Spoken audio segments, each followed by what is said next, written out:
In this fourth part of the Chapter 10 material, we're going to talk about the third of the three main steps of the strategic sports marketing process, and that is making marketing mix decisions. And so, as a review, these are the three we've gone through: understanding the consumer's need. We've also gone through making marketing selection decisions. We're now going to move into, once we know who the consumers are, where we want to enter, why and where we want to enter in the new market. Now let's determine how this impacts our marketing mix decisions. And so the first thing we have to understand, and you probably have heard the term the 4 P's of the marketing mix before. Hopefully you have. I've mentioned it multiple times this semester, but if you haven't, the 4 P's of the marketing mix are product, price, place, and promotion. Product, price, place, promotion. This is essentially the culmination of a marketer's job, or a marketer could have one of these 4 or more aspects as part of their job.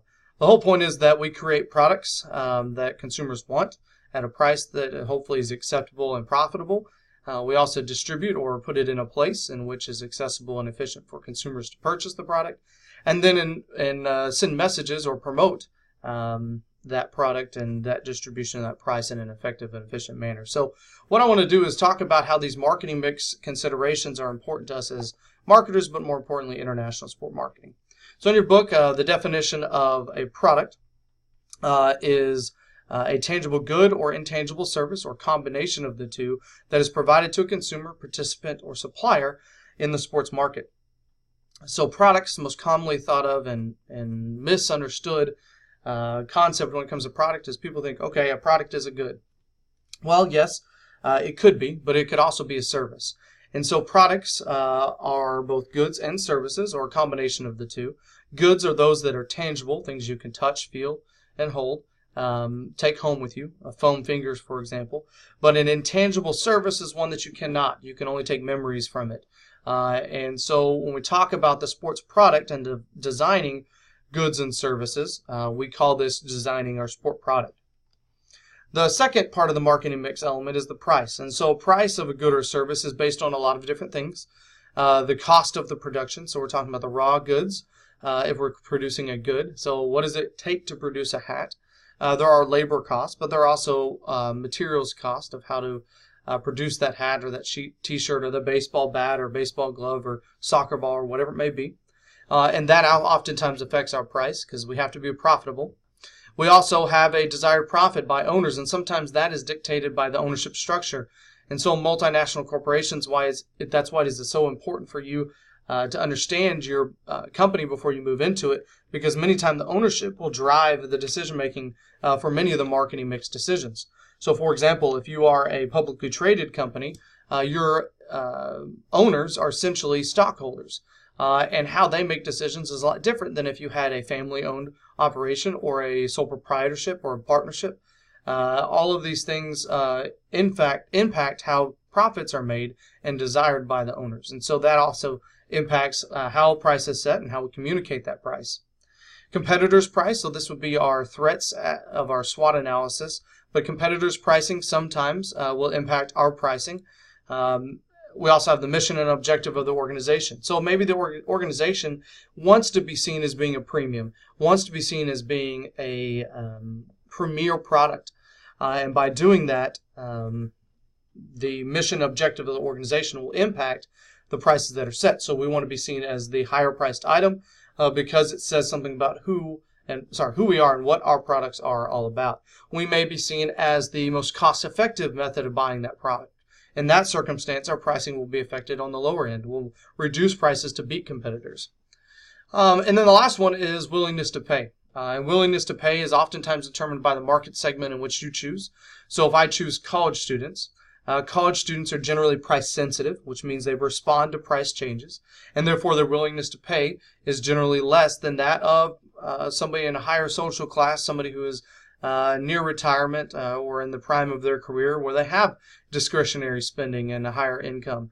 And so understanding willingness to pay within your market segment in which you choose as your target market is important. So price is another element of the marketing mix consideration. In addition, when we talk about factors that affect pricing in foreign markets, there are some other elements that we have to think about. The economic situations. And so this comes back to our pest analysis.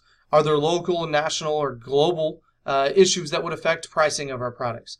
Is a certain region, the value of $1 in a certain region, less than the host country? And then would it be a good idea to move into that market?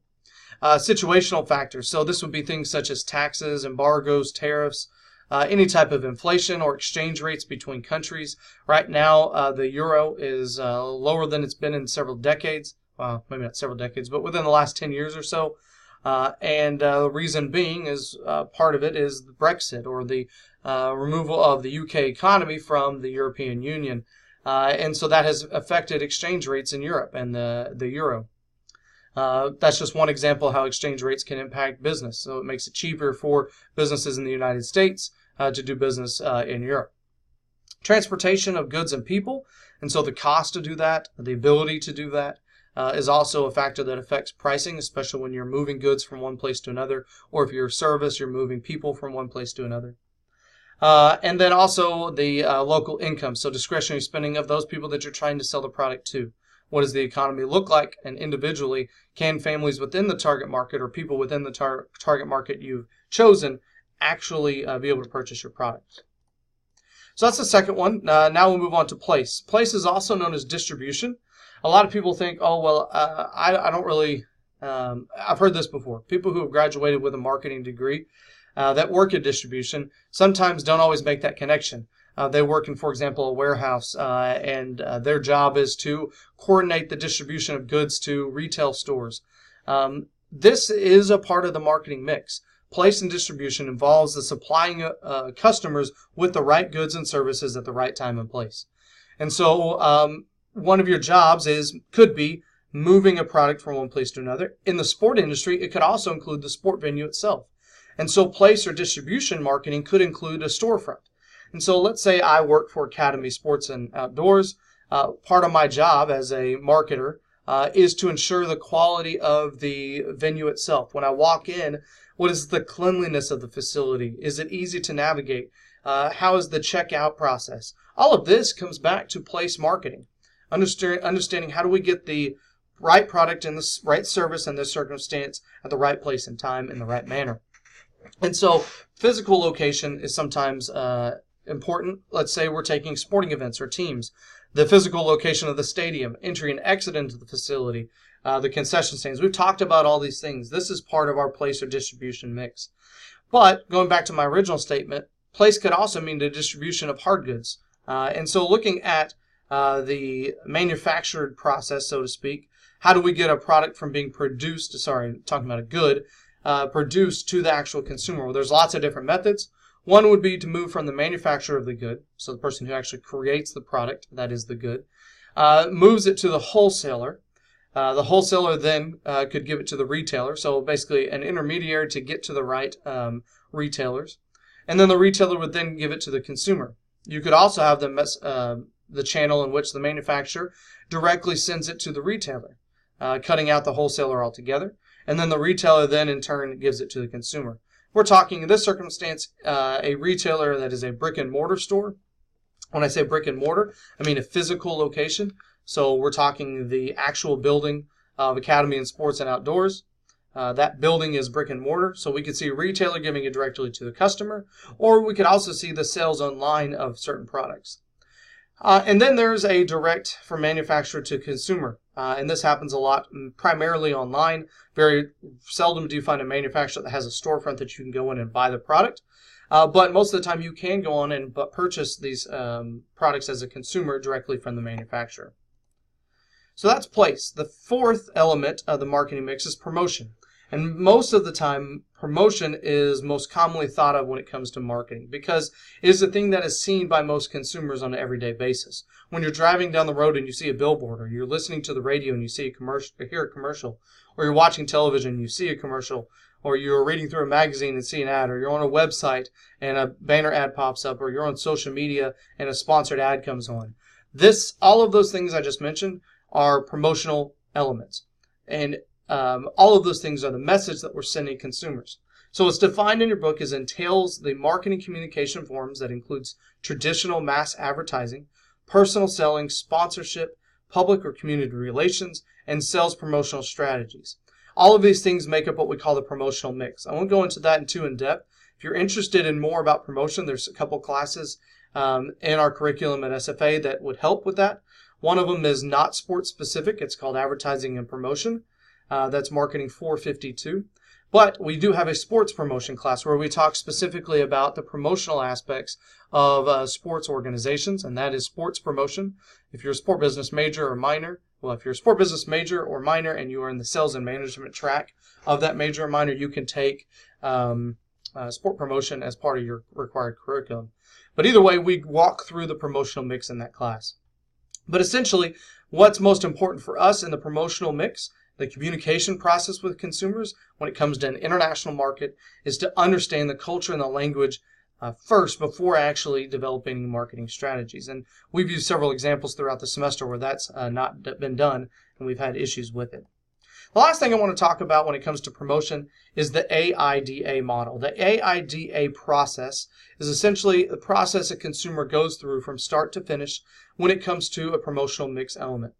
And so the acronym AIDA is useful when you're planning a promotional activity, when you're planning a radio ad or a television commercial or a social media ad. You have to understand where that falls in line of the process of how a consumer makes a decision.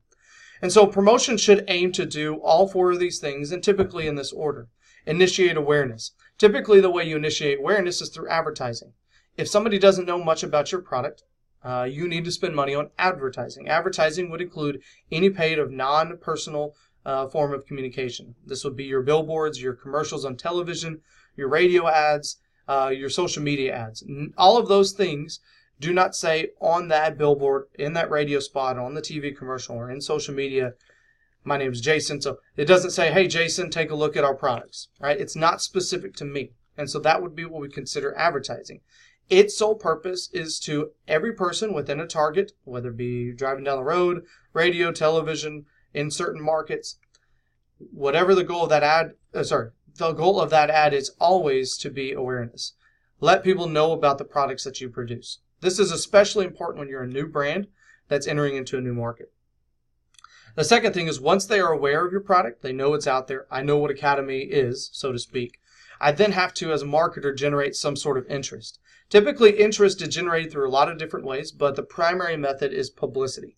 Publicity is a promotional mix element that essentially is there to try to convince the general public, including media, potentially, to be interested in what's going on. If the media wants to cover it, then it's interesting. That kind of thing. So what are you doing that's different than your competitor?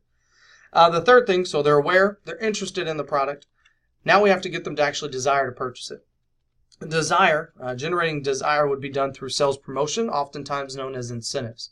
And so if the product has no real demand to start off, you may do things to try to pique interest in that product. If somebody's never tried the product before, they're less likely to pay a higher price for it because there's no proven success with that problem. They've never had some sort of utility created from it. So if you can make it easier for the consumer to buy it from a price standpoint, then you would hopefully be able to have some sort of incentive.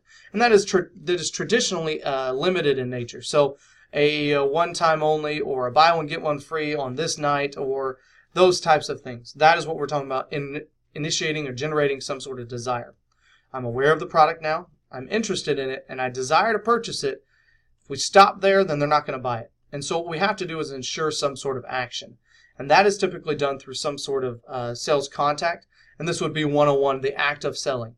And so maybe it's having an easy access to a website or putting people, physical employees, in person in front of somebody to try to sell that shoe. Those are essentially the process that we go through: awareness, interest, desire, and then action. And that is what a promotional mix or a promotional strategy should do. Take all four of these promotional mix items. I need to produce a product that is of high quality, that is of desire and is needed by my consumers. That product can be a good or a service. I need to set the price that is deemed to be acceptable and one that takes into account, especially in international sports marketing, the foreign market in which I'm entering, which includes the economic, the situational, the transportation aspects, and any type of local income issues.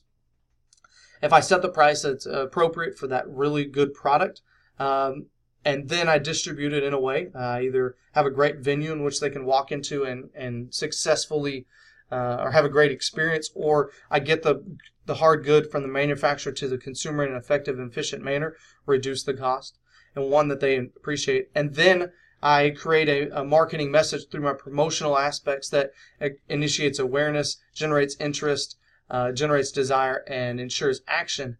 Then at that point, I've done my job as a marketer.